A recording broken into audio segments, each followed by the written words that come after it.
Bibili tayo ng Steam Deck! Diba Sed, may Nintendo Switch ka na? Bakit ka pa bibili? Wala kasi rin yung gusto kong laro katulad ng Cyberpunk, God of War, Destroy my enemies, and my life is yours! Spider-Man, Valorant. Imimit ko na yung bibilang ko ng Steam Deck, kaya tara, samahan nyo ako.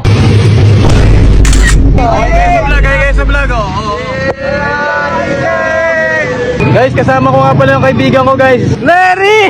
Si Larry kasi yung matalino kong kaibigan sa lahat, kaya siya sinama ko sa Steam Deck. Wala kasi yung alam eh. Nakita ko si Adam, guys. What's up mga kasent gabino natin dyan? Tignan mo, magamukha kami. Ito na daw yung bibilan natin ng Steam Deck, tol. Ito na nga pala yung Steam Deck. Shoutout yung bayan. Ito na tropa ko, tol. Kabukas lang, anong sabi mo? Pwede na to, tol. Tinatry na ng kaibigan ko yung NBA, ayun oh. Yun oh. Ito yung sa helicopter, diba? Pasok yan. Pabayaran na kami, boss. Paldo. Paldo. Salamat. Bili ko na, guys. Magkano yun? 35,000?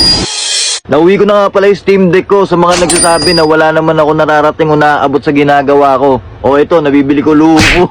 Gaming PC handheld siya. May computer na ako, may laruan pa ako. Try ko na rin siyang laruan ng Cyberpunk, ng Left 4 Dead. Sobrang sarap sa pakiramdam, iba yung feeling. Talagang na-enjoy ko. Sana yung video ko naging inspirasyon sa inyo kasi dahil sa ginagawa ko, nabibili ko lahat yung mga gusto ko. Even ganito kamahal na luho. Huwag mong intindihin lahat ng mga nagsasabi sa'yo wala kang mararating kasi ako, subuko na. Salamat nga pala sa mga supporters ko dahil sa inyo, nabili ko mga to. I love you guys. That's it. Bah!